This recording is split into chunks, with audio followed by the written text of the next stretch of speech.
God. Hi YouTube. I know it has been a while. So I'm just gonna give y'all an update. It might be within two videos.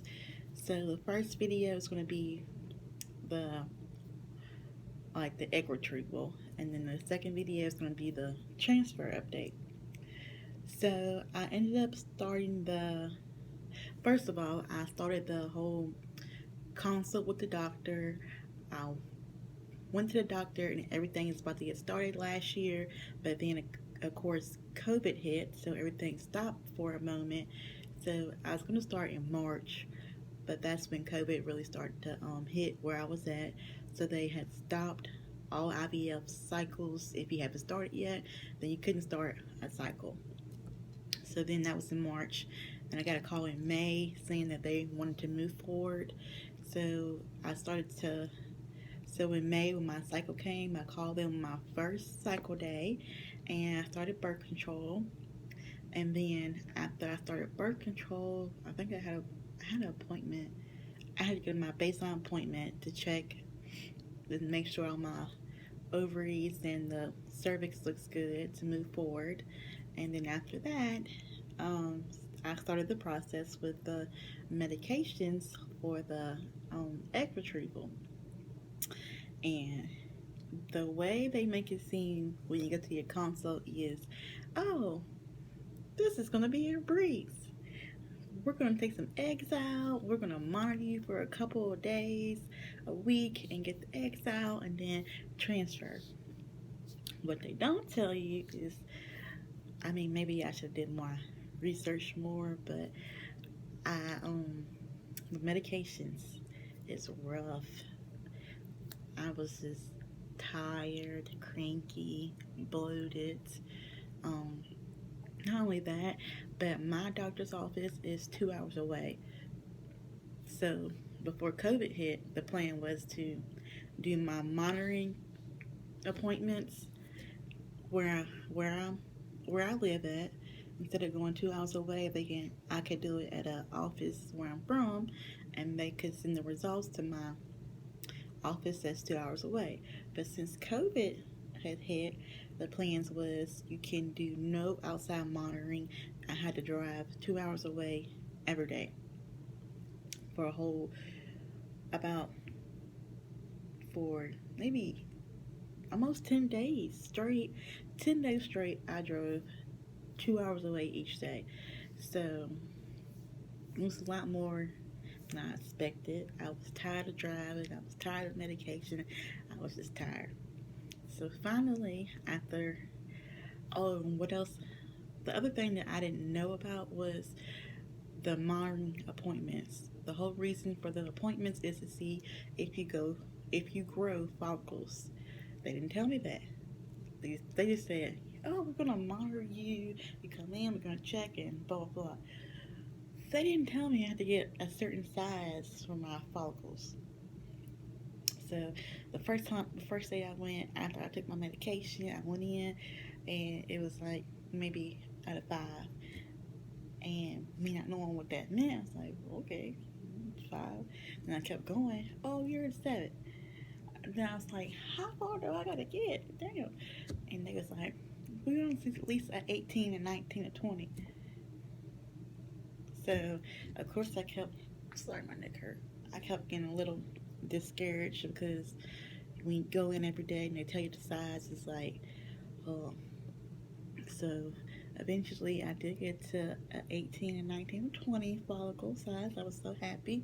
I was going there every day, driving 2 hours back and forth. I was even going on the weekends to go up there.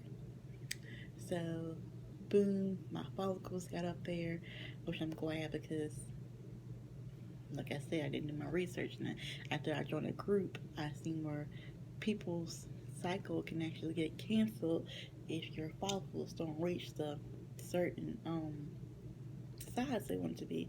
So I was thankful that my follicles had reached to the size that they're supposed to be. So we finally got to the egg retrieval day, and the egg retrieval day was fine. I went in there. It was my first surgery, so I wasn't nervous. So I went in there, and course, you couldn't eat or drink anything before the surgery, the procedure. I'm not gonna call it surgery. Before the procedure, um, went in there, and I came back out, and they was like, I had got 24 eggs. Altogether, I got 24 eggs, and then they called me the next day and say, 17 fertilized. And then they wait a couple more days, and they call you to tell you how many lived or whatever. 17 had fertilized, and they call me back and says 17 made it to day 5. So altogether I had 17 eggs. 17 possible babies, yes. 17 tries. So I was very happy. I was very happy with that. I was very blessed with that number. Happy. I did not do any PSG, the testing. I didn't do any testing on the embryos. I just was happy. Okay, so boom, did that. I did the retrieval in June, and then after the retrieval, I waited. I did the retrieval in June, and then August I didn't do anything. I took a break, and then September, when my September cycle came, is when I called and told them, hey, my cycle came, and then I had to start birth control over again. So I had to start birth control, and then I had to go back in to do a HSG test on my tubes, and which was good news, because they said my right tube was closed, which I already knew that, but this time they was like, oh, your left tube's open. So it was, both tubes was closed, but now my left one's open. So, or at least a little dye came through this time, so I was happy with that. So then I got the call, and they was like, okay, you're my neck hurt. So it's like, okay, you're good to move forward with the transfer with the frozen vet cycle. And I was like, yay. Alright. So that was good. I was happy with that. So I moved forward. So I had to do birth control, I think, for 3 weeks. And then I did birth control for 3 weeks. And then I started to do the Lupron shots. And I was on that for like a few weeks. I was on Lupron.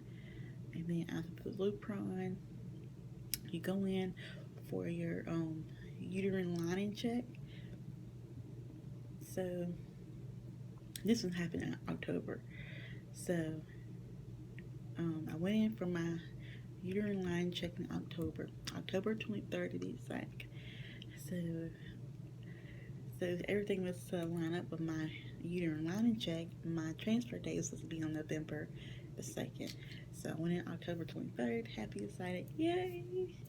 Went there, and it was like, my lining was only at a 5. It needs to be at least at 7 for transfer. So my transfer ended up getting pushed back because my lining was not thick enough. Again, didn't know that. She did my research, didn't know.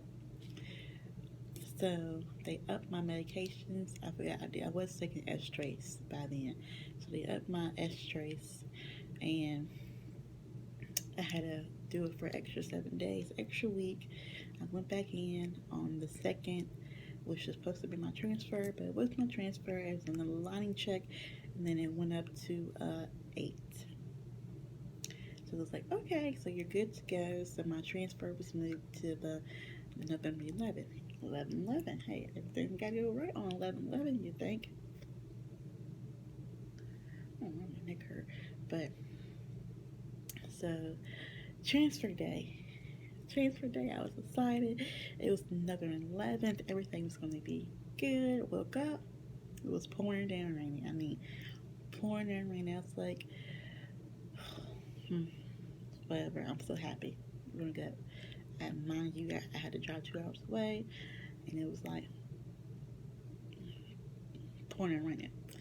Made it to the destination, made it to the office safely, and went in to do the transfer. I was so excited. So what happened was you go in there, you put a gown on and some the hospital socks on and a cap on.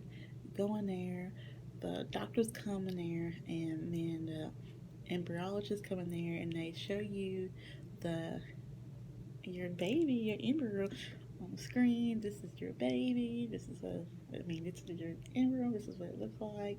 It looks good, and then the doctor laying table up in your legs, and your doctor comes in and he calls the embryologist, and the embryologist comes in there with a little stick, actually a little, what is it called? The catheter where the embryo's in, and he brings it to the doctor, and he makes sure the doctor puts it in, and the embryologist go back in the lab to look under the microscope to make sure the embryo was in the catheter, everything's okay. Of course, I did drink a lot of water for my cervix to be clear on the screen, and for he can know, where he can see on the ultrasound where to place it. So then they was like, after that, they was like, I could get up and use the bathroom, and I could continue with normal activities. Oh, I did take I forgot about this part, the progesterone shots. I was terrified of the progesterone shots at first, and I didn't want to do it by myself, so I started off with my husband doing it, but by the third day I was doing them by myself. I felt comfortable enough to do it by myself. So, then here comes the 2 week wait. 2 week wait. And you're supposed to wait 2 weeks, then take, what is it called?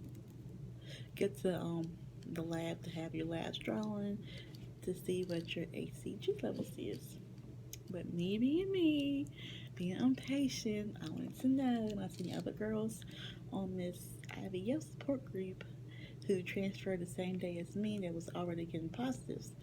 So I went to the store, and I think I started testing on day 3 days past transfer, and it was negative. Okay, it's like, okay, it's too early. So day 5 I did it again, negative. Okay, still early. Day 7 do it again, so negative. And then I was like, okay, I'm not gonna test anymore. I'm just gonna wait for the lab work to get done.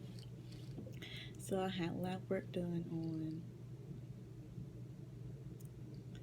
I'm gonna say November the 23rd. I believe it was November 23rd. I had my lab work done, and I had it done early in the morning so they can call me that same day. And I'm waiting on the call. They haven't called. So I was like, okay, I'm gonna wait till 3, at least 3 o'clock. I know they have to call. 3 o'clock came and didn't call, and I was like, okay. Now I know it must be negative because she didn't call me yet. I didn't call her the office. Hey, it's Brittany. I took my lab this morning in case y'all didn't know or y'all haven't got it yet. Give me a call back. And finally at 4:30 they called me and she said, hey Brittany, I got your lab work. I'm sorry to inform you. Now your the test was negative, so stop all medications, and the doctors are going to talk and review your case to see what the next step will be for y'all. So I was like, okay, and I was okay because I think all the negative tests that I had beforehand, before I went to go get the labs done, was negative. So I think it kind of prepared me for the bad news. So yeah, so that's where I'm at now. My first cycle was a fail. So they ended up calling me back and told me that the doctor said that I'm going to start the progesterone shots early next time to better the chances. So that was in November, and they told me that I can start again right away when my cycle came back on. But we decided to wait and like just take a break from it because it took majority of all 2020. It was just very stressful process. I haven't gave up. I took a break. I'm still on a break. I don't know when I'm gonna start back.